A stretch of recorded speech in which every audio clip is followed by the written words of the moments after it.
I just remember this kind of sensation of going behind, that it was a secretive place, that I would go with my father. It was mainly full of men. There was lots of narrow corridors and steep stairwells.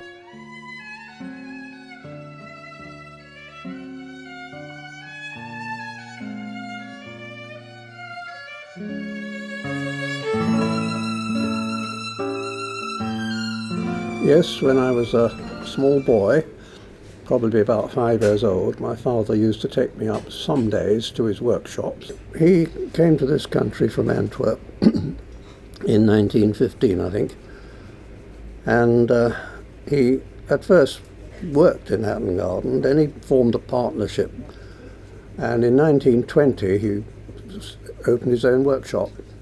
So from a small beginning, he built up a workshop employing something like 40 people, and he was quite respected for very high quality work, particularly in platinum and diamonds. My family were in the business already, in diamonds, in jewellery, in silver, and I got an introduction. I've been very fortunate to have had a very good apprenticeship, which lasted nearly 6.5 years. I was apprenticed to a company called Elisha Armsworth, and I was indentured to him, which meant that I had to sign papers that he became my guardian, had anything happened to my parents.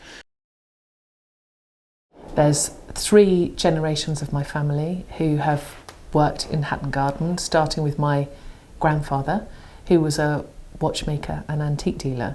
And he started trading in the cafes there before the war.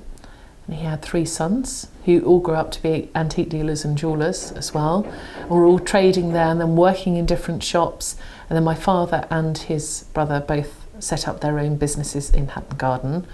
And my parents' business is now run by my husband. I was born in Vienna, Austria, and I came to this country as a refugee when I was 15.5 years old. When I say came, is an understatement really, because it wasn't an easy journey, but I made it. After the war, I attended a training course. It was for ex-servicemen. I had very little choice. I was put into a section cutting diamonds. I left that particular training after about 2 years when I was sacked. I wasn't very good at it, I must admit, and I was a bit unruly. I was a bit of a rebel, and I got the sack, and that was probably the beginning of a new career for me.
Some of the first businesses there were actually run by Italians who were opticians and makers of barometers and glass mirrors. But it wasn't really until Johnson and Matthey arrived in the area in 1822 that you started to get the beginnings of the jewellery trade in Hatton Garden. Gold chain makers and other jewellery makers working in precious metals started to arrive and set up businesses there.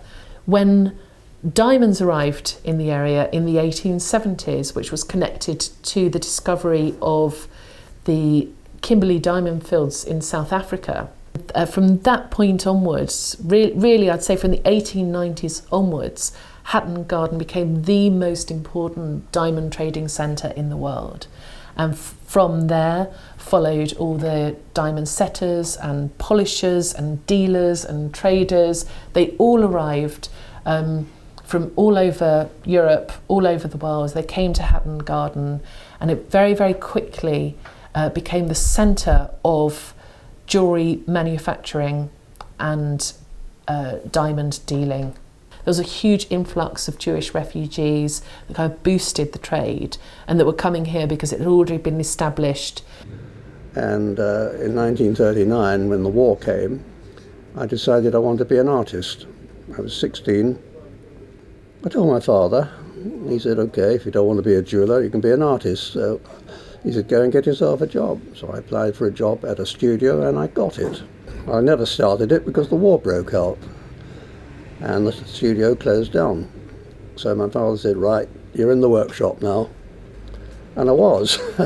We were then approached by the Ministry of Supply and the Ministry of Aircraft Production to do war work. Being jewellers, they thought we could adapt quite easily, and so we did. Up to 1944, I didn't even know I wasn't even a British citizen. Apparently, because my parents were naturalised after I was born, I was officially a foreigner. The Home Office wrote to me and said, do you want to be British? I said, well, I am bloody British. What are you talking about? They said, no, you're not, but you can be. So as soon as I said I was British, bang, I was in the army, where I served for 3 years. So a lot of people down here were ex-servicemen, maybe disabled. They didn't have legs, but they were able to sit and they were able to work. A lot of men had been in bomb disposal, guys that had come in from D-Day and Arnhem and all kinds of situations during the war, and then they come into the industry looking for work. Work was very easy to come by. I had a workshop there, and I had a little window which was painted over with a little slot in it, and there was a little bracelet lying in a very prominent position. Until one day, a Brazilian gentleman walked in. She said to me, I have a confession to make. I came in for a particular reason. And the reason is that I'm not at all in this trade, but I have a huge consignment, and would you try and sell these items? I asked him what these items were, and he said they're minerals and they're gemstones, semi-precious. I agreed to send him the money if I sold it. So I scraped the paint off the window and I put some stones in. And the amazing thing is that people came in almost immediately on the very day we've done it. So I bought some second-hand counters, and that's how I started the business. When I came back, my father wasn't well, I had to take over the business. When I came back as well, there was a special offer came out. A firm in Birmingham, who'd been very big in jewellery, much bigger than we'd ever been, decided that they preferred to stick to engineering. They'd also gone on to war work. And we took over their jewellery connection, which had a wide retail outlet. But it meant switching from handmade, beautiful, custom jewellery to mass production. Being a curious person, I wanted to find out about cutting stones, because people came in and I had some ready cut stones, but they wanted certain shapes, and I made it my business to get some books on the subject, and we sort of got some tools together, and we started in a very small way, and we enlarged it eventually. I went to Germany on a spying trip, and Italy, and things went very well, and I sent the money to my friend and he sent me some more goods.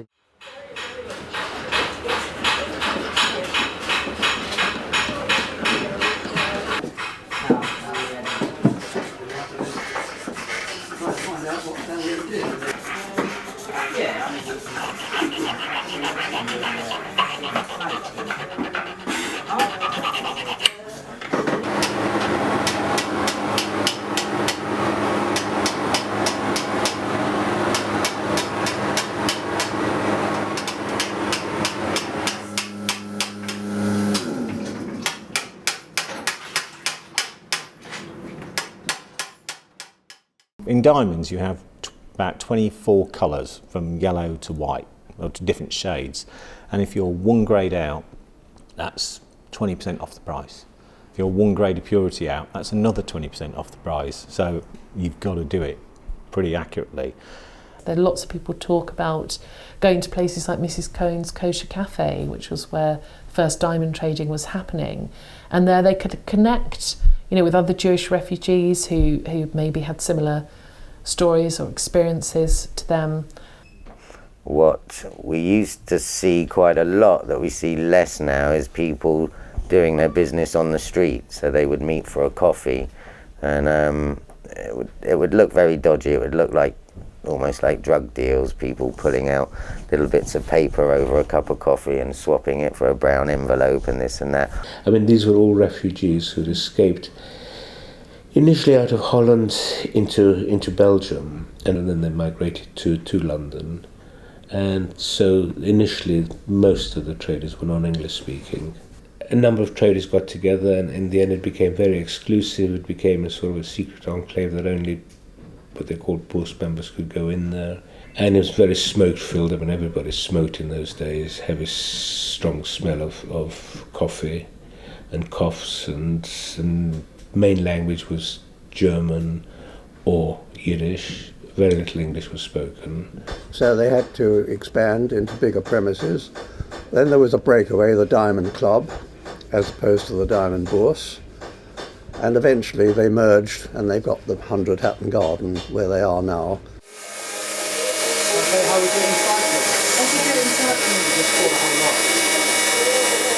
It takes a very special kind of temperament to make jewellery. There's a lot of tears, there's a lot of cut fingers and that things don't go right.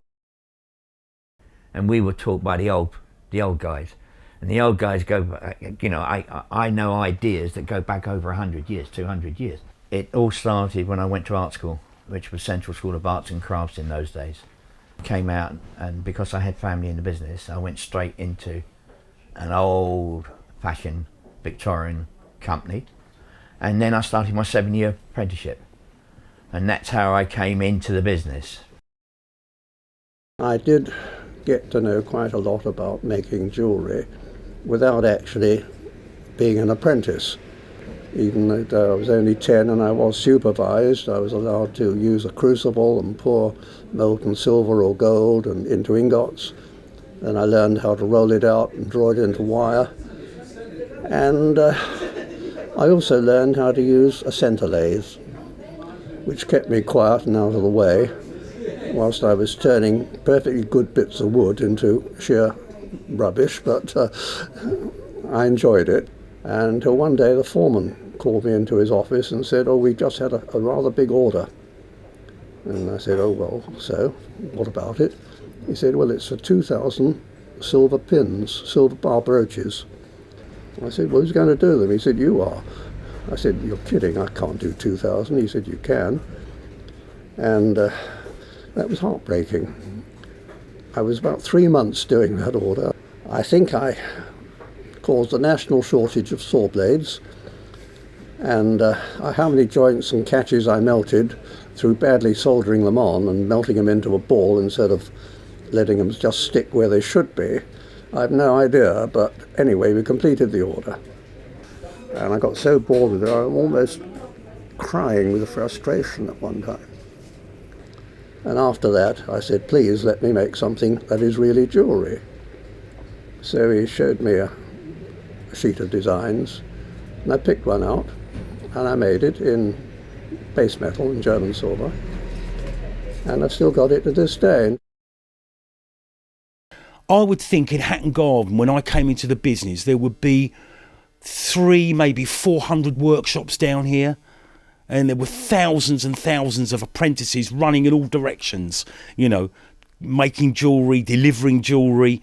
When I joined Elisha and Arnsworth, I wasn't good enough to get a bench. I could watch people, but I couldn't sit with them. So all I was allowed to do was just run from one place to another and just deliver things and pick things up. I would be summoned into what was called the Inner Sanctum, which would be an office within an office. And then I would be given, I was always worried that he would go with his finger like this and say, you, and I never had a name. You weren't good enough to have a name. You were called Laddie. I was called Laddie. So he would say, Laddie, Inner Sanctum, 5 minutes, be in there. I can tell you, when I came into the business, I worked from Monday to Friday, from 7 o'clock in the morning till 7 o'clock in the evening. I worked Saturday morning from 8 o'clock in the morning till 12, and for that I received £1.20 a week. That was the whole wage, and I was lucky to get it. It actually cost me money to come to work. And apprentices were very often exploited because they wanted to learn the trade, but yet wages were extremely low. There was not a minimum wage.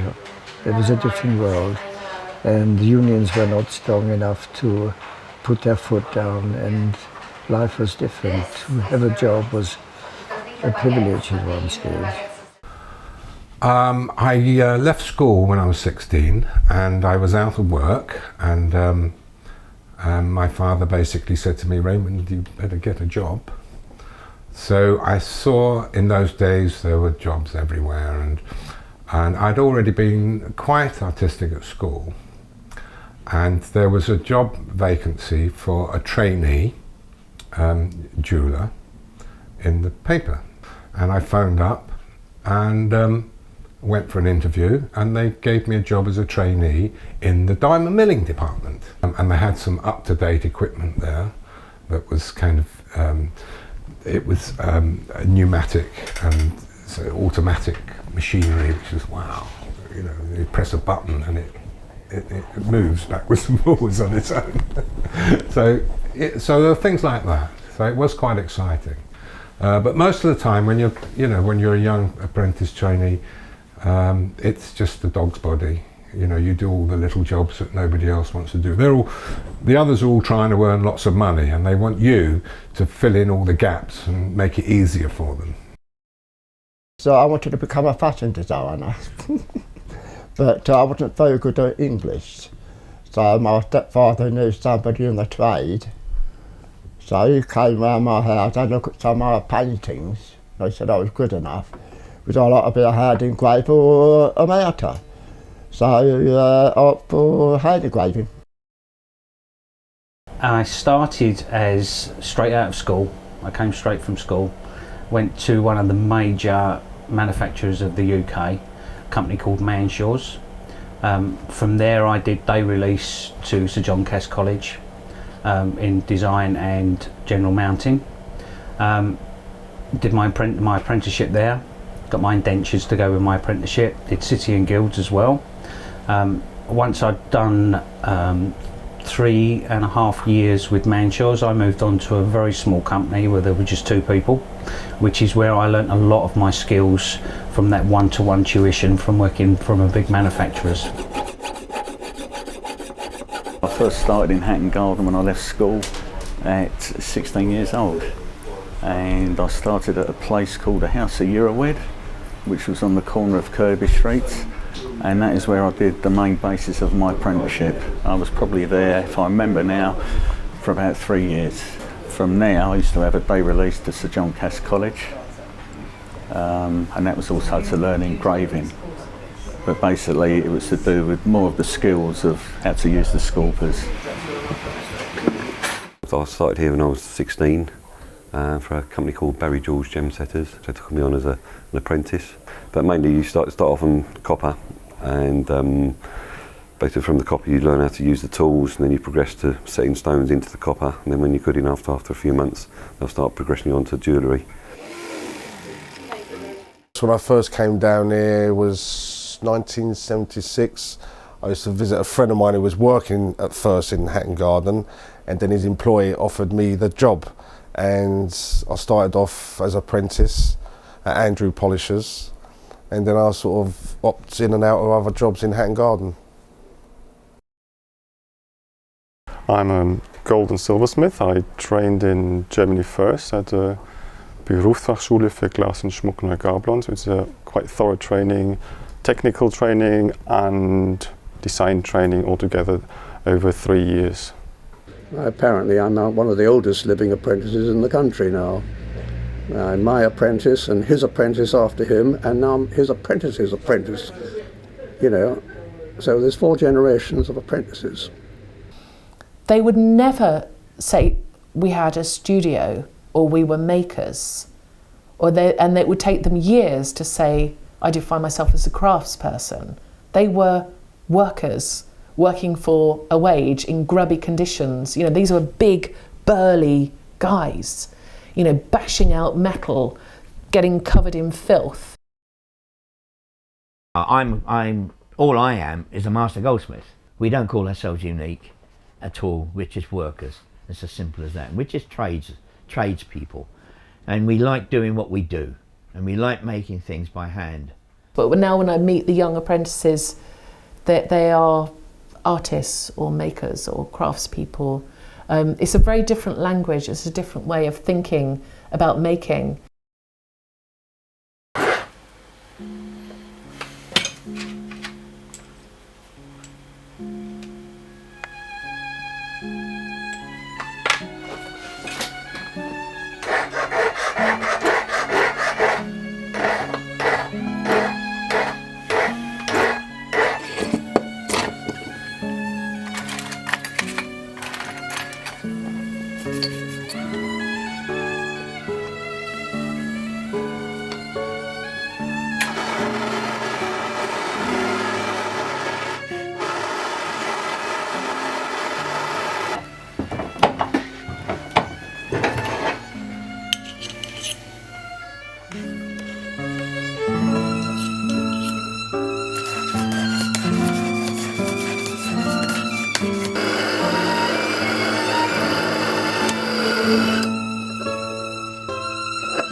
I suppose the most unusual piece that I've had the pleasure of setting was for a rare exhibition of jewels in Monaco.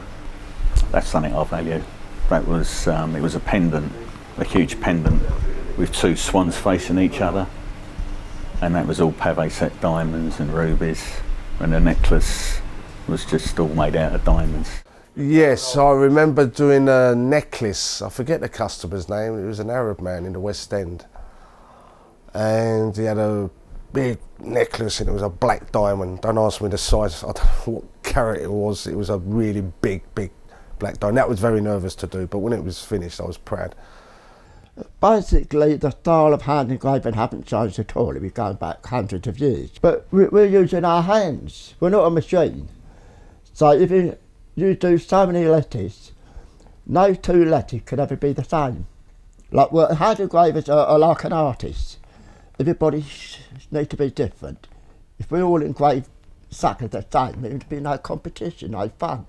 So you come up with your own style of engraving, which I have. That's how I've been popular. And I would be working on a tiara for, say, maybe a year. I would be married to that piece. I would be dreaming about it. It was like, it would just build, you'd build it slowly. It would just come on. And sometimes it would turn into a nightmare because you've got the same piece in front of you again and again. I had a stroke of luck. De Beers started a diamond engagement ring competition in 1964, which I entered. And there were 4 categories and I won the first prize in one of them. So then, as a designer, I took off. Suddenly, Paul Podolsky was a designer. I was astonished at the number of people who wanted my designs. You know, on the basis of one lucky win like that, I was in the news. So, of course, I exploited that for all I was worth. When we were doing the 3,000 rings a day, it was mainly for companies like Ratner's. Not only did we produce rings, but we produced an awful lot of other items for them.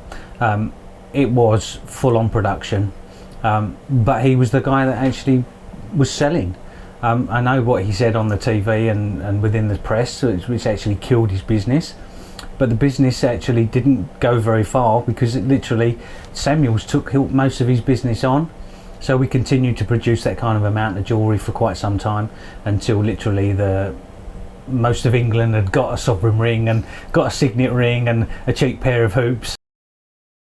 Well, I went to a company called Brodie Williams and Son, which specialised in wedding rings. They had 2 floors of you know, you couldn't, maybe 50 machines on a floor, all being operated by young lads cutting wedding rings. The thing is about diamond cutting is you end up with a mirror finish, right? And people love that, you know, big bright mirror finish style. They couldn't make out if it was a diamond or what it was. I spend most of my time working on computers now. So I design rings on computers. I use laser cutting equipment. I make jewellery, gold, silver. My work consists mainly out of also broken stones. I use stones and crush them up, gemstones, and then stick them back together or melt them into the metal, into the pieces. When I started that, I went to the stone dealers in Hatton and said, I need some stones, but it doesn't matter if they're broken or chipped, and things. They're all like, what? You know, why would you want broken stones? I effectively started the business in 2007, so I produced a particular piece of jewellery that was at a show that I was doing that year, which got picked up by someone. They stuck it on their blog, which unbeknown to me was a very, very well liked and respected design blog when it came to the rest of the world. That initial exposure has taken on a kind of life of its own.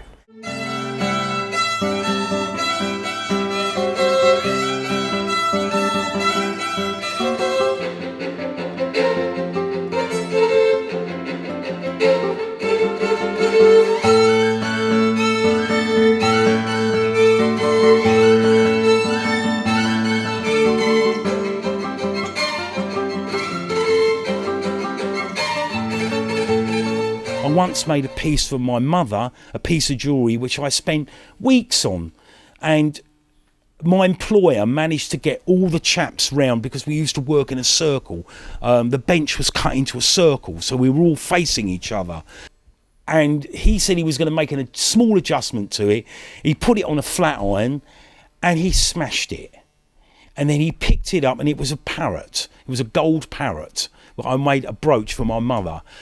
And it was her birthday on the Saturday and I made it on the Friday. I'd finished it on the Friday and he picked this thing up, which he smashed, and then just got hold of it by its legs and threw it away and said, "You think that was going to be good enough for your sainted mother? I don't think so. I think we'll start again on Monday." And that was it. And so I had to phone my mother up and say, unfortunately, I'd had a bit of an accident and I made it and she's still got it. She still has that brooch, even after all these years, you know.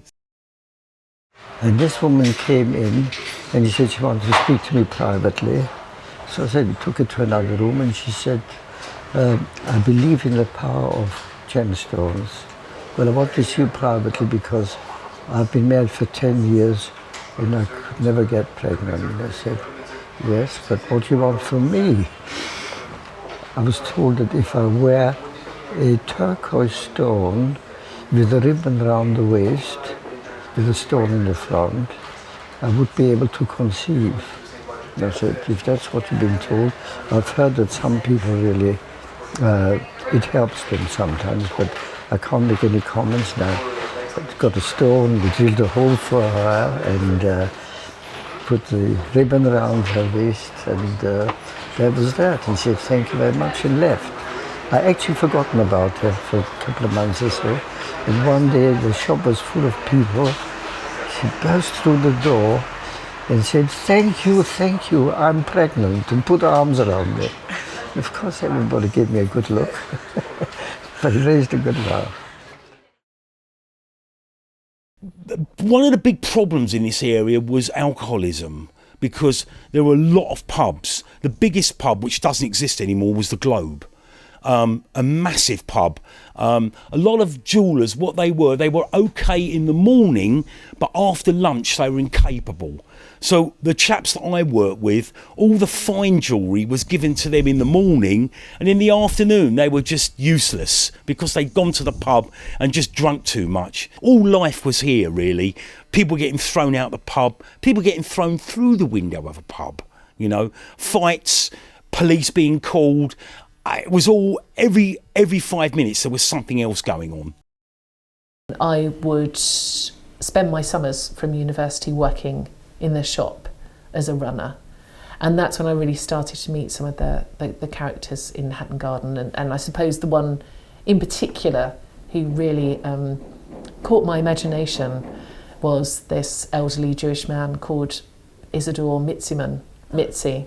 I mean, literally looked like a tramp. Sort of bent over double, hunched, would walk along, looked like he was in rags. There were rumours around that he was very wealthy, and you know, he lived in Essex with his young blonde wife and he had loads of money, but nobody really knew what was true. But he shook his hand and he would take you off your feet. I mean, the guy was so incredibly powerful because of how he had to make these wedding rings. And there were all sorts of rumours that he lived in this massive house in North London. Even he wasn't a showy guy at all. He literally dressed like a tramp and stumbled around with a paper cup of coffee in his hand most of the time. But yeah, he handmade wedding rings the old-fashioned way. And the old-fashioned way was you had a steel plate, what they call a draw plate, that has 20 holes in. Starts as a square, so you buy a rod of gold, platinum, whatever it is. You heat it, so it's red hot, you put it in the hole, you whack it through one side. Bizarrely, you don't carry on whacking it, you have to actually go around the other side, you get this giant pair of pliers, grab it, and it's called a draw plate because you have to draw it through, so you drag it through. And the top hole is square and the bottom hole is oval, assuming that's the profile that you want. And so you heat it, drag it through, cool it down, next day heat it again, do it again, 20 days later you end up with a wedding ring the right shape. But it takes enormous amounts of power and it is the filthiest, scaggiest job there was. So his workshop, most people wouldn't even visit because it was so horrible in there and so dirty. There was a particular guy down here who used to steal things all the time. And when he came into the workshop, if something had gone missing, we used to say, "Has Benny been here?" And immediately you'd pick the phone up and try and find him. And I knew of something that happened in a workshop, some diamonds went missing. And they just picked the phone up and said, without any hesitation, "Benny, just bring it back." At one time, there were probably only about 3 shops in Hatton Garden, including one my father had. Now, practically every other shop is a jeweller's. So it was a lot busier than it is now. You used to come down here at night, and even during the quiet times, you'd hear hammers going and hammers on triplets. You could hear the noise coming from the workshops. But the number of workshops has decreased quite dramatically, especially in the past 15 years, as it became much more of a residential area until the trade got together and said, "Stop, we've had enough." There'd be nothing left for us. And I think in recent years, Camdens began to realise that they've got an asset here. Hatton Garden is a prime area now and getting dearer all the time. And there's quite a few sort of advertising agencies that have moved in. And for them, we have sort of more boutique-y coffee shops that have opened up. It used to be an entirely Jewish trade, which it isn't anymore. So there's lots of different nationalities represented here. The jewellery industry has been left behind, and it's imports from China and Thailand and Italy, and this is the business, this is the way it is. The future in the area, I think, is in the hands of the craftsmen. By sheer determination and enterprise, they've become master craftsmen. They are now well established within the trade. They've opened a new era of individual craftsmen in the industry.